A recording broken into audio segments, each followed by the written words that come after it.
दोस्तों, इस दुनिया में भयंकर गरीबी, बदहाली, आर्थिक समानता, मारकाट जैसी अनगिनत नाइंसाफियों की इतनी दीवारें खड़ी हैं कि प्रतिष्ठा और अपमान जैसे शब्द बड़े ही निरर्थक नजर आते हैं।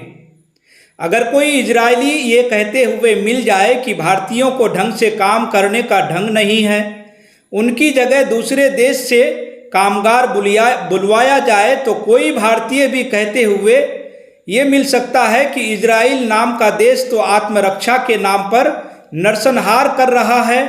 इस देश में काम करने से अच्छा है कि बिना काम के ही रह जाया जाए।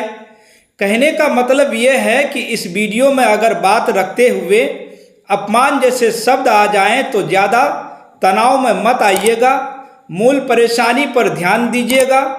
बात यह है दोस्तों कि इंडियन एक्सप्रेस ने छानबीन कर ये बताया है कि जो हजारों भारतीय इजराइल के कंस्ट्रक्शन सेक्टर में स्किल्ड लेबर के तौर पर काम करने गए थे, उनकी कौशल क्षमता इतनी कम थी कि वह इस बेवजह या तो उन्हें कंस्ट्रक्शन सेक्टर से बाहर कर कंस्ट्रक्शन से भी निचली श्रेणी वाला काम दे दिया गया है। उन स्किल्ड लेबर की कैटेगरी में वह आ गए हैं या सैकड़ों की संख्या में भारतीय कामगार वापस लौट आए हैं। इजराइल के बिल्डरों के बीच भारतीयों के बारे में एक राय बन रही है कि वह काबिल कामगार नहीं है। इजराइल में भारतीय अपमानित हो रहे हैं। तो चलिए इस मामले को थोड़ा विस्तार से जानते हैं, समझते हैं।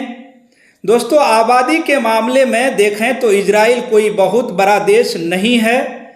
महज 91 लाख के आसपास उसकी आबादी है। भारत में तो दिल्ली की आबादी 3 करोड़ से ज़्यादा है।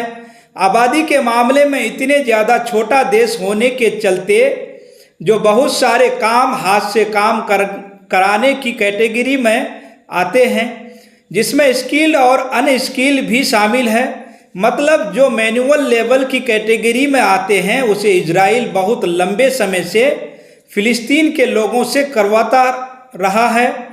तकरीबन 80,000 फिलिस्तीनी इजराइल के केवल कंस्ट्रक्शन सेक्टर में काम कर रहे थे, मगर 7 अक्टूबर के हमास की क्रूरता के बदले में जब इजराइल ने फिलिस्तीनी के खिलाफ नरसरी कार्रवाई शुरुआत की तो इजराइल में काम करने वाले फिलिस्तीन के सभी मजदूरों को काम से हटा दिया गया, उनका वर्कर परमिट सस्पेंड कर दिया गया।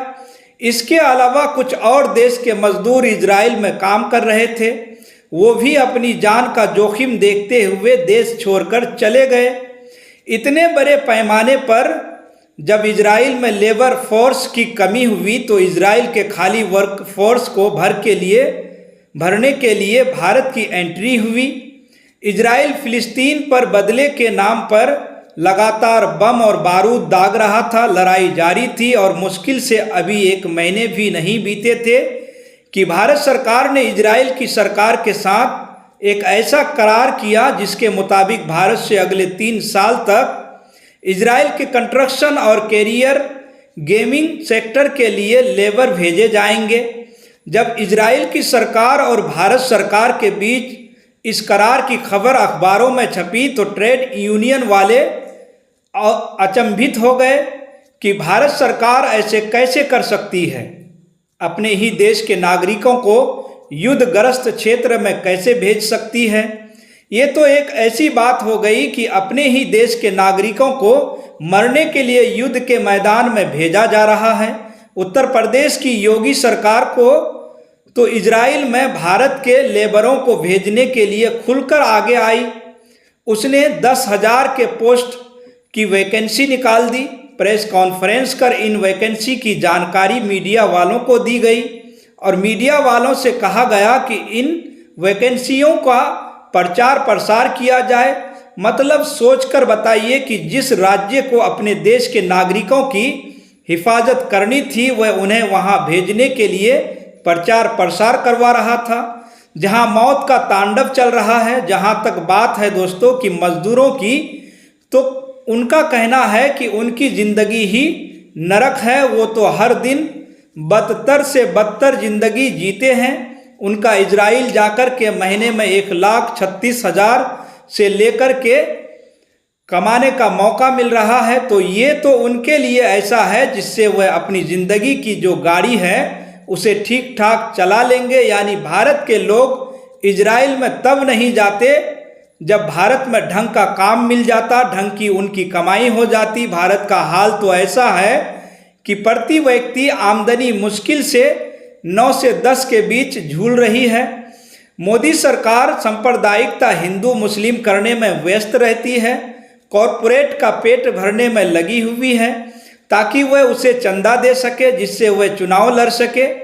भीषण बेरोजगारी की आंधी में जवानी बर्बाद हो रही है, मगर सरकार की कोई भी ऐसी नीति नहीं है जो भीषण बेरोजगारी की परेशानी को ठीक करने की कोशिश करें।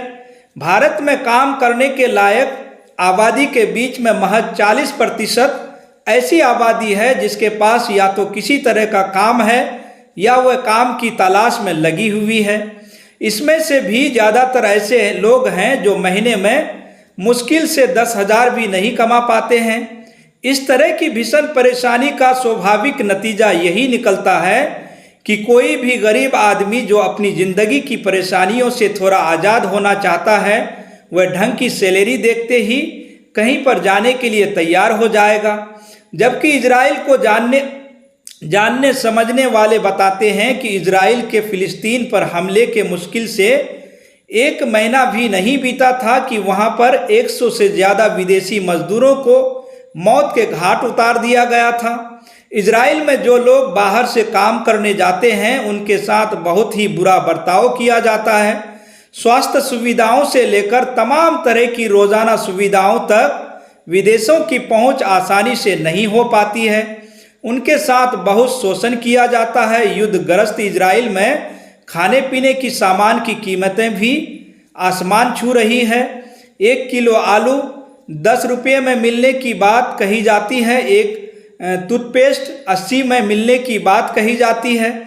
इस तरह की जीवन की कई बाधाएं जिनके बारे में मजदूरों को नहीं पता होता है। अगर उन्हें पता होता कि उन्हें इजराइल में 1.5 लाख के करीब महीने की सैलरी भले दी जाएगी, मगर इसके बदले में इजराइल में ज़िंदगी जीने की कठिनाई इतनी ज़्यादा है कि 1.5 लाख रुपये भी छोटा लगे तो संभव है कि मजदूर इजराइल जाने से हिचकते, मगर इसके बावजूद भी 1.5 लाख रुपया महीना 6,000 से ज़्यादा महीना कमाने वाले भारतीय मजदूरों के लिए इतना ज़्यादा है कि वह किसी भी तरह की अड़चन पर ध्यान नहीं देते हैं। केरल, तमिलनाडु, उत्तर प्रदेश, हरियाणा के कई भारतीय फिटर, कारपेंटर, नर्स बनकर के इजराइल में काम कर रहे हैं। आपको जानकारी के लिए आश्चर्य होगा कि जब इजराइल और फिलिस्तीन में युद्ध छिड़ा तब इजराइल में तकरीबन 18,000 भारतीय काम कर रहे थे। ऑपरेशन अजय के तहत इजराइल से भारतीयों को वापस लाने की मुहिम छिड़ी, मगर 18,000 भारतीयों में से केवल 1,300 भारतीय ने भारत में वापस लौटना पसंद किया। मतलब अंदाज़ा लगा कर देखिए कि उन भारतीयों के मन में भारत में कामकाज के माहौल में कितनी बुरी छवि होगी कि उन्होंने भारत में आकर के ज़िंदगी जीने की बजाय युद्धग्रस्त क्षेत्र में रहकर ज़िंदगी जीने का रास्ता चुना, जिसमें मरने के चांसेस बहुत ज़्यादा हैं। इस पृष्ठभूमि के बाद इंडियन एक्सप्रेस की पत्रकार रितु श्रीन ने जो खुलासा किया है उस पर बात करते हैं। इजरायली दूतावास के मुताबिक 2 तरीकों से अब तक तकरीबन 5,000 भारतीय कामगार काम करने इजराइल में पहुंचे थे। पहला था गवर्नमेंट टू गवर्नमेंट, जिसे नेशनल स्किल डेवलपमेंट कॉरपोरेशन संभाल रही थी। दूसरा था बिजनेस टू बिजनेस, जिसे वह प्राइवेट एजेंसियां संभाल रही थी, जिन पर मिनिस्ट्री ऑफ एक्सटर्नल अफेयर्स के तहत निगरानी रखी जाती है। 3,000 के करीब भारतीय कामगारों की भर्तियां कंस्ट्रक्शन और आयरन बैंडिंग के काम का करने के लिए हुई थी और 2,000 के करीब भर्तियां प्लास्टर, सिरेमिक और टाइलिंग के काम के लिए की गई थी। हरियाणा, उत्तर प्रदेश और तेलंगाना से भारतीयों की भर्तियां की गई थी। पहले खेप में भारतीयों के इजराइल में गए हुए अभी तक केवल 4 महीने बीते हैं और खबर है कि 500 भारतीय लौट भी आए हैं और कई भारतीय वैसा काम कर रहे हैं जो अनस्किल कैटेगरी के अंतर्गत आता है। तो सवाल अब ये बनता है दोस्तों कि स्किल वर्कर के तौर पर चुने गए भारतीय इजराइल में जाकर के अनस्किल वर्कर के तौर पर काम क्यों कर रहे हैं, ऐसा क्यों हो रहा है।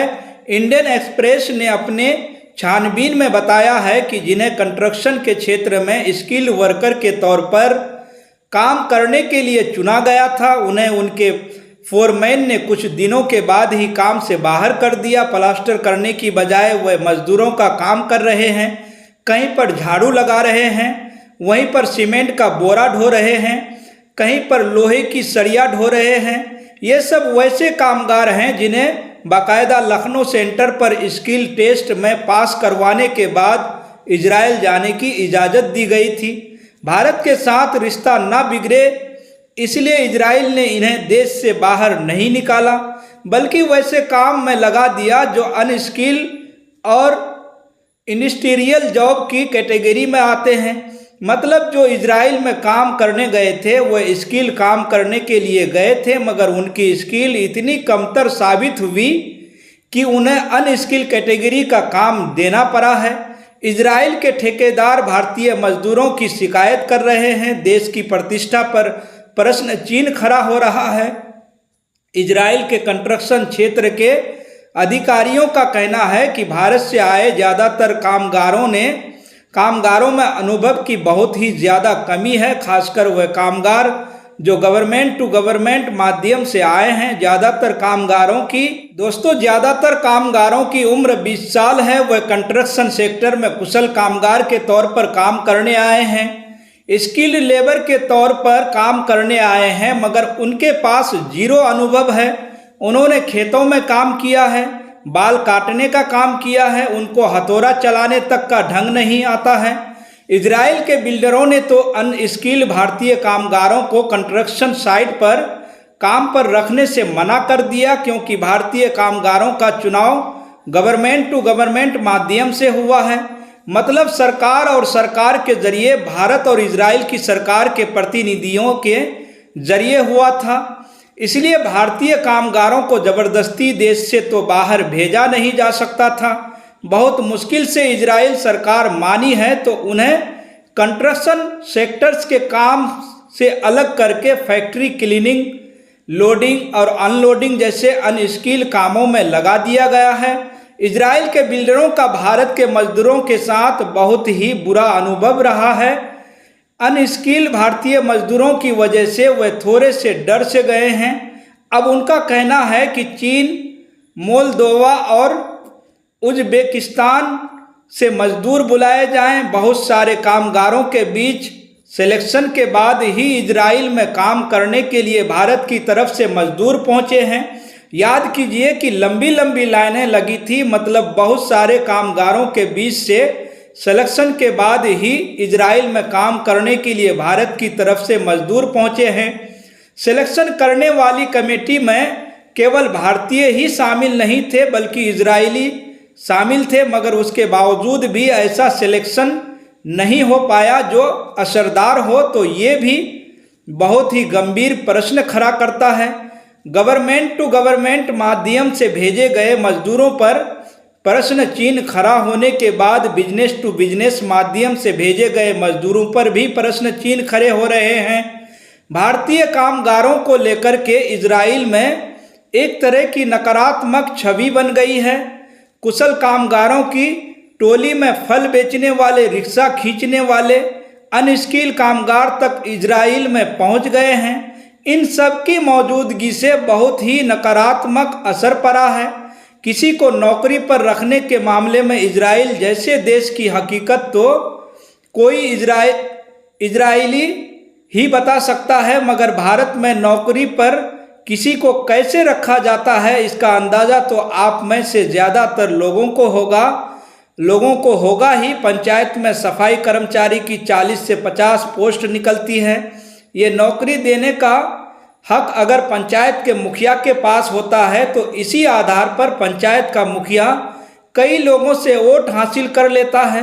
सफाई कर्मचारी की भर्ती निकालने से पहले ही मुखिया जी के पास लाख रुपए की रिश्वत चली आती है कि जब नौकरी आए तो हमारी ही नियुक्ति कर दिए जाएगा। अगर 20 से 25 हजार की नौकरी के लिए लाख रुपए की रिश्वत दी जाती होगी तो सोचिए कि इजराइल में महीने से लाख रुपए की सैलरी देने का प्रचार प्रसार किया गया था, तो जिन्होंने चुनाव किया होगा तो क्या वहां बहुत बड़े लेवल पर धांधली की संभावना नहीं बनती है? अब बस संभावना है, इसके पीछे कोई ठोस दावा नहीं है, मगर भारतीय संस्कृति में जो भ्रष्टाचार की हकीकत है वह छिपी हुई है। तो आप अंदाजा तो लगा ही सकते हैं। इंडियन एक्सप्रेस में रति सरेन की ये खबर छपने के बाद ये खबर छप रही है कि इजराइल ने भारत से 10,000 और वर्कर भेजने के लिए संपर्क किया है।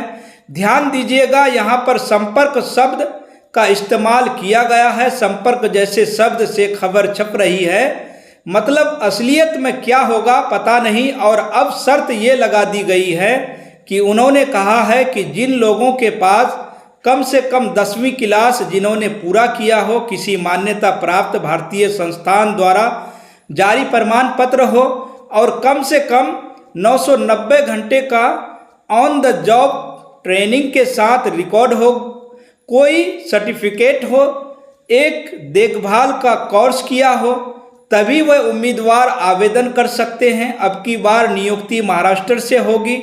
इस खबर के क्या मायने हो सकते हैं, इसका अंदाज़ा आप लगा ही सकते हैं। तो दोस्तों, आप इस पूरे मुद्दे को लेकर क्या सोचते हैं? आपकी क्या राय है? आपकी जो भी राय हो, आप अपनी राय हमें हमारे कमेंट सेक्शन में ज़रूर लिखिएगा। और जितना हो सके चैनल को ज़्यादा से ज़्यादा शेयर करें, सब्सक्राइब करें। फिलहाल दोस्तों, इस खबर में इतना ही। फिर मिलेंगे अगली खबरों के साथ। आप सभी का बहुत बहुत शुक्रिया, धन्यवाद।